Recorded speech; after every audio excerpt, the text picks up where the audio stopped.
And now we'd like to welcome Stephen to the podium.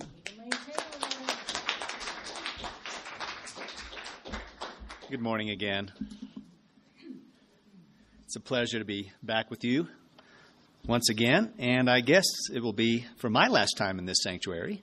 You've got, one more to go here, and then you move about 2 weeks from now. You know, I wouldn't be surprised if through this whole process of moving and getting ready to move that there's bound to have been some challenges, I guess some concerns, adjustments, some adjustments to make. But I do hope that throughout that entire process you felt some sense of divine guidance and support in what you're doing. When Bonnie invited me to speak, she asked me if perhaps there was something I had to share that would be appropriate for a community on the move. And I thought about that, and I thought, one thing that came to mind was a time that I moved my one-man ministry from Dallas to Sedona, and how so divinely supported I felt in that, and so divinely guided the whole way. In fact, even when a challenge arose during that process, I felt like it was still an example of the divine flow in action, and I was divinely inspired to how to handle that challenge. So what I thought I'd do today is tell you that story, and in hopes of a couple things. First of all, I'm hoping that you'll be able to relate to it and to things I experienced, if not personally, at least as a church community. And at a minimum, I do hope that after the end of my story, you walk away today with just a renewed appreciation for this miraculous world we live in and how we are always being divinely guided and supported. So before I begin, let me, again, as I always do, reiterate what I mean when I say something like the divine flow or the divine flow in action, which I mentioned. As you know, I'm sure 99% of you know because I say it every time, the divine flow I define as an underlying current that is continually guiding you towards the effortless fulfillment of your heart's desires. I'll say that again. There's an underlying current in your life, a divine flow, if you will, that is continually guiding you towards the effortless fulfillment of your heart's desires. The way I like to picture that process working is like your desires, your dreams, and goals are like destinations that lie down a stream. And you want to get down that stream towards your dream. So you're in your little rowboat, which just represents your mind, body, and spirit. And you're using the oars of your free will to get down that stream towards your dream. But you don't have to get there under your own power alone, do you? Because underneath your boat, there's this current, this flow that is helping you get there. And it helps you get there mainly by guiding you into the next right step to take. It guides you through your own intuition. It guides you through the wisdom of other people in your path. It guides you through divine signs and synchronicities. And your job is to recognize and cooperate with that guidance. And when you do, I call that rowing with the flow, rowing with the flow. And you've got to row with the flow even when you reach a bend in the stream and you don't understand where that bend is headed. You don't like it. It can't possibly be seen to your highest good. But you are asked at that point to discern what is your next right step regarding this bend in the stream. Are you supposed to head the other direction? Are you supposed to flow with it? What is your next right step, and how do you cooperate with what's happening? So all those factors that I just mentioned come into play in the story I'm about to tell you today. And the story kind of comes in 4 parts. It just kind of worked out that way that as the story goes, each part represents kind of one of the principles I just talked about. So let me begin with part 1. Part 1 of this story seems to focus on people who come into your lives to divinely guide you forward, to help you along. They may just be in your path, and they're divinely inspired to share something that they know, that you need to know, that you wouldn't have another way of knowing. Or maybe they've been divinely guided to be in your path to tell you something very specifically. So here's how this part of the story goes. In 2005, I had scheduled a speaking engagement in Sedona. Now, Carol and I lived in Dallas at the time, and it's no coincidence that we had scheduled a speaking engagement in Sedona because we were looking for any and all excuses to go to Sedona. It was our favorite place to go. We'd been going there for years, and by 2005, we were going as many as 2, 3, 4 times a year. We'd go on vacations. We'd lead retreats. We'd go for special occasions like Valentine's Day. We were just going whenever we thought we could. So I had scheduled a speaking engagement. This is great. We're going to go. And we do. And as we go there, we were talking to a lady named Laura. And we told Laura how how often we came to Sedona and how we came so often. Maybe it'd be cheaper if we just lived here, kind of making a joke. But it had been a dream of ours to, maybe one day we would live in Sedona. And she said, well, if you really want to live in Sedona, what you need to do is subscribe to the Sedona Red Rock News and have it delivered back to your home in Dallas, sent through the mail to Dallas. And you could look in there and you would see in the classified sections homes to buy or places to rent. Now, when she said that, we were thinking, well, homes to buy. We already knew that at that time in 2006, the prices of homes were astronomical, much more so than in Dallas and in Texas, where prices are very, very cheap and still remain reasonable. And when she said places to rent, we were thinking rent. We had been to Sedona so often, we knew there weren't any apartments to rent there. I mean, there's a handful of apartments. There couldn't be, I don't know, a dozen, you think, Carol? Not even apartment complex, just apartment rooms. There are just virtually none. What there are is plenty of timeshares, condos, and homes for rent. But we didn't know that till we got that paper, that there are homes for rent, and the homes for rent were very, very reasonable. So when we looked at that, got that paper, we thought, you know what? Maybe one day we could move to Sedona. It seems so doable now that we know how we could afford to do that if we found the proper home. So that became a real goal of ours then to, maybe one day we'll move to Sedona, and maybe sooner than we expected. So that was in the summer, maybe June or July.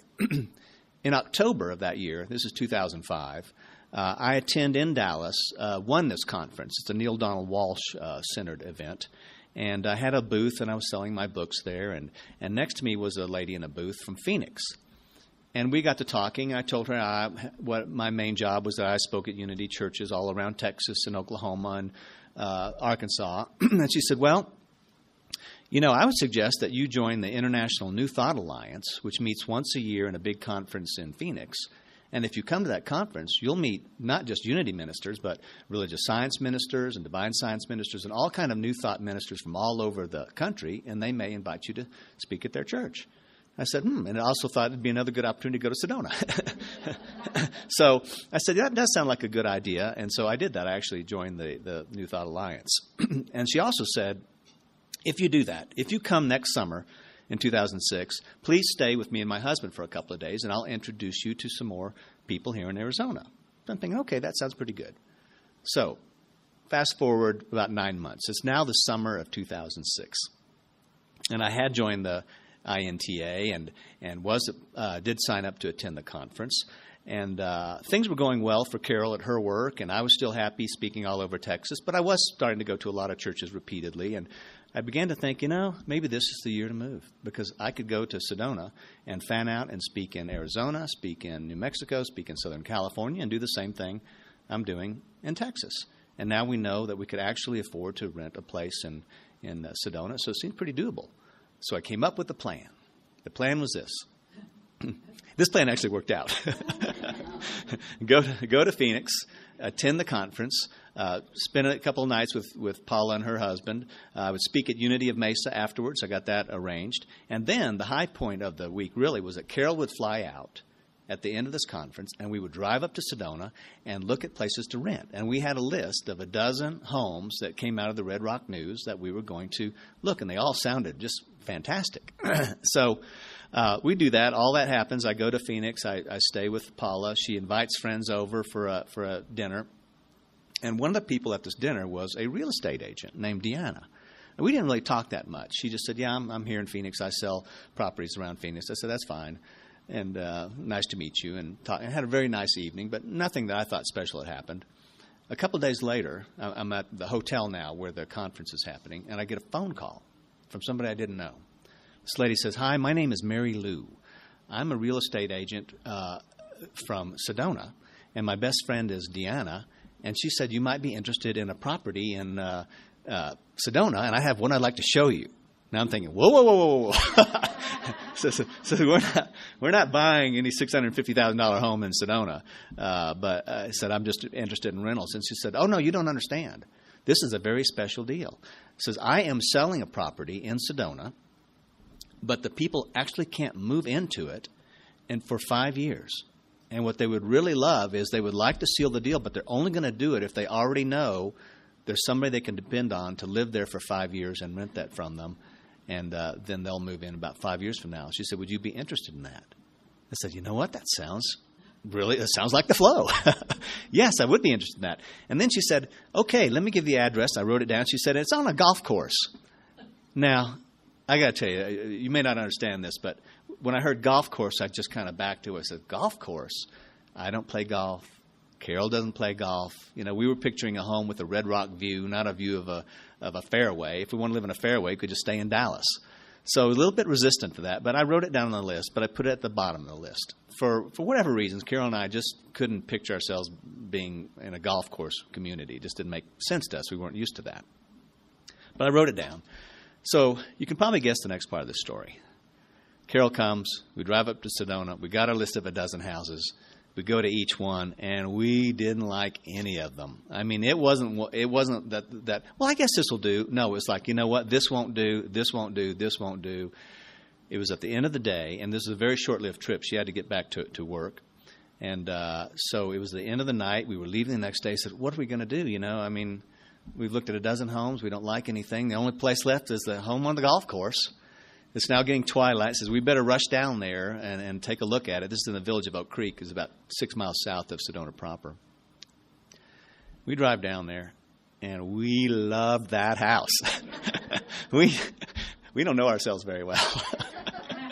We not only love the house, we like the whole community. We discovered, you know, in the process, we're kind of prissy people. We kind of liked it was all manicured and there was rules and regulations. Everything kind of looked the same. And we had no problem with that whatsoever. And looked through all the windows of the house and just loved it. It had a built-in office. The only thing it didn't have was a Red Rock view. As I guessed, the view was of the fairway. And I'm thinking, you know, but how many houses really have a direct view of the Red Rocks in Sedona? Some, plenty. But you can't count on having that, you know. So we weren't too worried about it. So this has got everything we want except for that, but that's okay. We're living in the Red Rocks. It'll be great. So we called up Mary Lou and said, we've looked at the house. We love it. We would love to do that deal. And she says, okay, then you go back to Dallas, and I will send you a formal lease agreement. When it arrives, look it over, sign it, send it back to me, and then the people that I'm trying to sell this house to will know you are serious. You're not just fooling around. And they will complete their end of the sale. And we said, that's great. So we go back to Dallas waiting for the contract. So that was part one. You know, we met Laura at the Unity Church. We met Paula, Deanna, Mary Lou, all these people that ushered us forward into this home in Sedona that we were really thrilled about. Part two, divine signs and synchronicities. Okay, we go back to Dallas, and we're waiting for the contract to arrive. And my little ego started to talk to me, saying things like, Steve, you sure this is a good idea? Are you sure you want to move to Arizona? Things are pretty good here in Texas. Oh, you're speaking all over. You sure you can do the same thing out there? And Steve, don't you love where you're living? Don't you love that apartment complex you're in?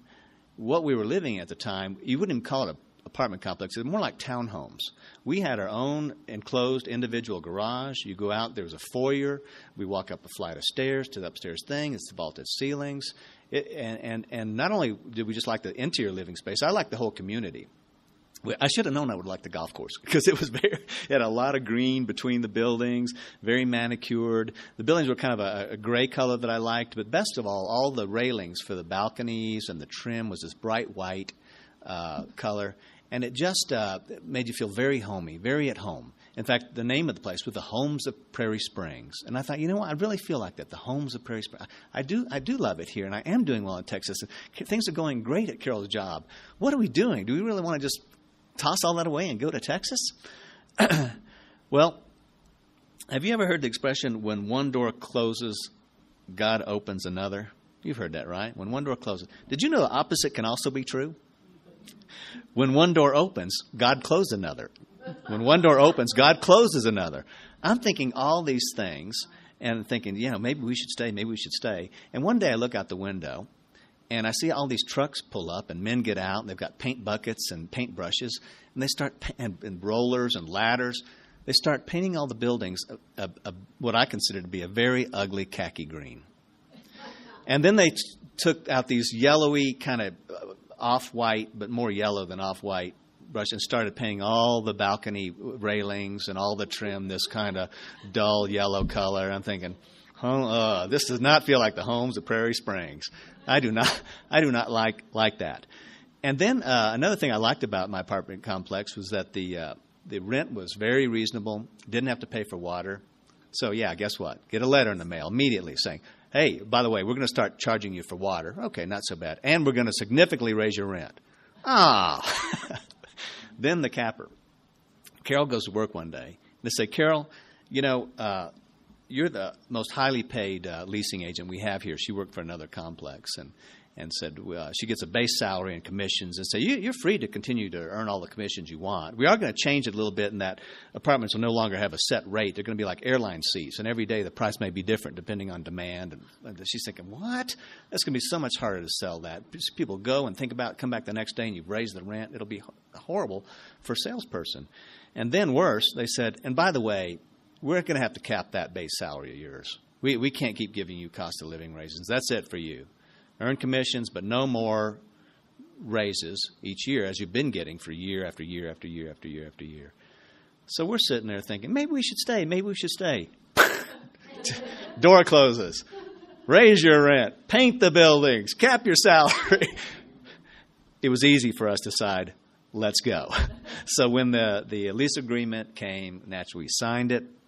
We saw all this as a divine sign, of course. We signed the leasing agreement and began making arrangements for moving, calling the moving company, giving notice at our apartment and that kind of thing. Which brings us to part 3.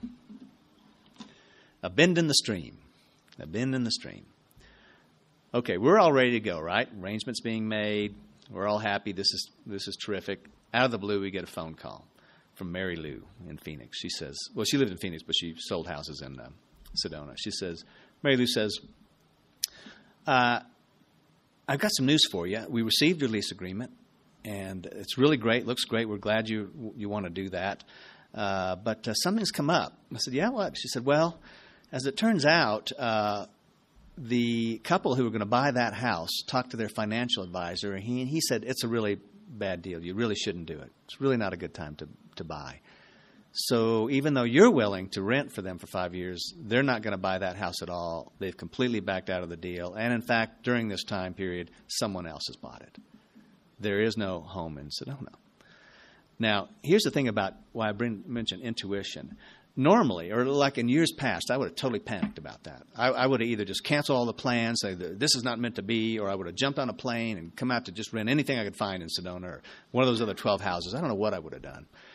But I felt a strange sense of peace about the whole thing. I said, that'll work out. Maybe it'll work out. Not a big problem. Carol felt the same way. We just felt peaceful about this news that you're making arrangements to move, and there is no place to move to. And I said to her, could you just, look around for maybe another place for us? And she said, no, I'm a real estate agent. I'm not a rental agent. I don't have anything to do with that. This happened to be a special deal where the people were going to buy a house from me and couldn't unless I could find somebody to rent it. And she said, I don't really do that and don't know where to look or I'm not willing to do that. I said, okay. Well, I still felt peace. I just said, could you just keep your ears and eyes open? And she just said, I guess. Okay. Sorry it didn't work out. And she hung up. Now, I still felt peaceful. I'm thinking, this is my intuition telling me it really is going to work out. Because I'm not a person who normally feels peaceful when things go wrong. So it was a very clear sign to me that something good is happening here. The fact that I'm not worried about this. And we went on, with our plans as if we were going to move. We even our Sunday school party had arranged a party for us, a going away party for the class I taught for 8 years. And I didn't say we're not going. I didn't cancel. I just said, here's the party. Yeah, okay, yeah, hooray, send off. But we had no place to go. So we felt at peace about it. I decided, I could a couple of weeks before I'd really have to take some kind of action, cancel some plans or whatever. And 1 week goes by, another week goes by, and we get another phone call. Mary Lou. Mary says, I can't believe it. And I'm thinking, I can. She said, I can't believe it. She says, about a block away from that house I was trying to sell you, I ran into a woman who owns a home. there, about a block away. She's got renters in there, and they're not paying. They're not paying the rent. She didn't want to have to ask them to leave, but she really wants to ask them to leave so that she could have. But she will only do that if she could have somebody dependable like you, and she thought we were dependable. Rent it in place of them. And I said, okay, well, where is it exactly? She said, it's really just down the street. I mean, I'll send you photos, but you don't have to come out and see it or anything because it is a planned community. There's only 5 or 6 floor plans here, and all the houses are built with the exact same standards and construction. It's like the same house, just a different floor plan. But I'll send you the floor plan. I'll send you the pictures so you can see it. But there's no need for you to really come out here and look at it. I said, well, that really sounds good. I said, there's nothing different about the house, really? She said, well, there is one difference. You know how the other one looked at the fairway? This one has a direct view of Bell Rock, Cathedral Rock, and Courthouse Butte. That's the only difference. Oh, my gosh. We got our cake and got to eat it, too. We could not believe it. It was really a great, grand adventure. In fact, of course, we accepted that. And we moved. We moved in, and we found probably, I'd say, about a dozen things, little things about that home that were so much better than what the other home had to offer, in addition to the great view. Just the way drawers pulled out and sliding glass doors and just all kinds of stuff that was rose bushes that Carol loved, just all kinds of things that were better. We actually achieved something greater and grander than we really ever imagined possible.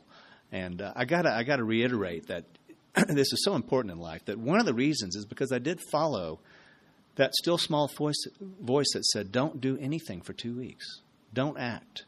Don't find another place. Don't cancel your arrangements. It'll all work out, And it really did. I was really grateful for that.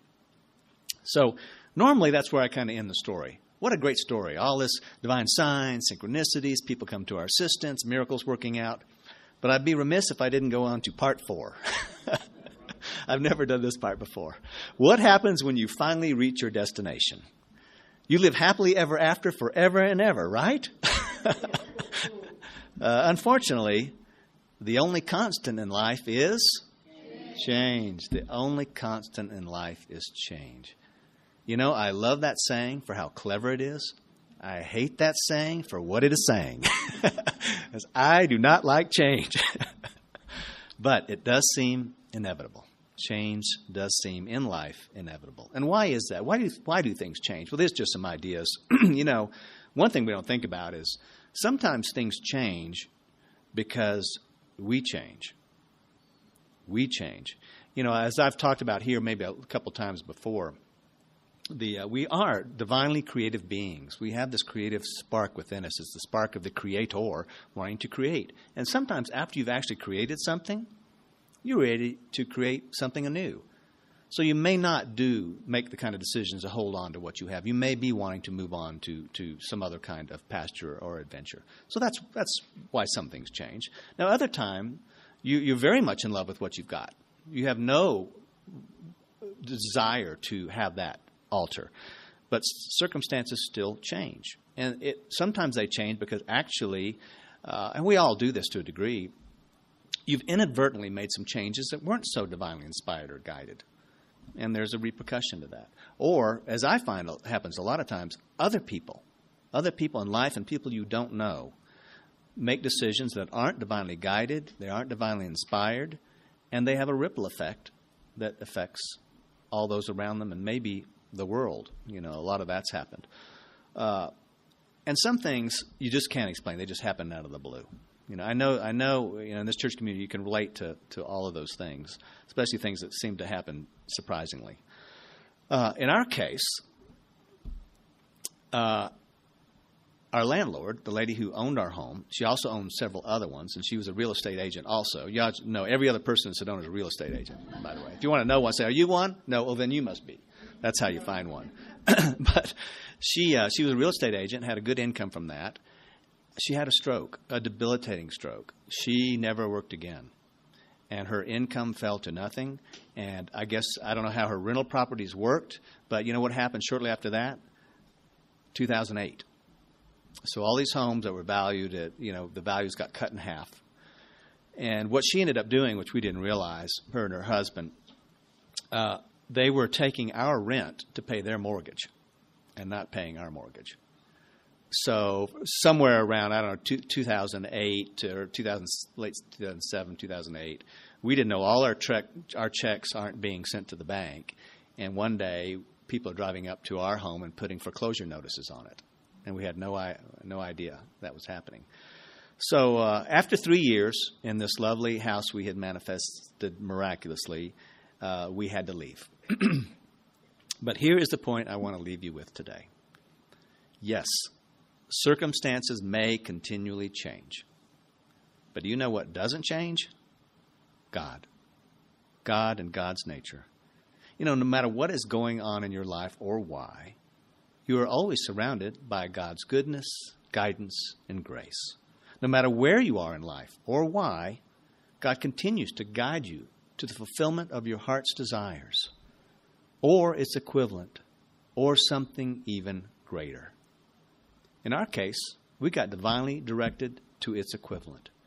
Believe it or not, without going into the details of that, with no effort on our part, such an easy flow, we were directed to rent another home only a block away from that one, exact same floor plan. The only difference is the Red Rock view moved from the back of the house to the front of the house. And every little thing we thought we lost in the other house that we liked, we gained something different in the new house that one didn't have. It was very much of an equivalent kind of a thing with really virtually no effort on our part whatsoever. So, yes, circumstances may continually change, but God doesn't. No matter what is going on in your life or why, you are always divinely supported in living a life that is more fulfilling, more joyful, more creative, and more loving. No matter where you are in life or why, you are always divinely directed to your highest good and the highest good for all. I, for one, take great comfort in that, and I'm sure that with all the changes you have experienced in this church, you can take great comfort in that as well. Thank you.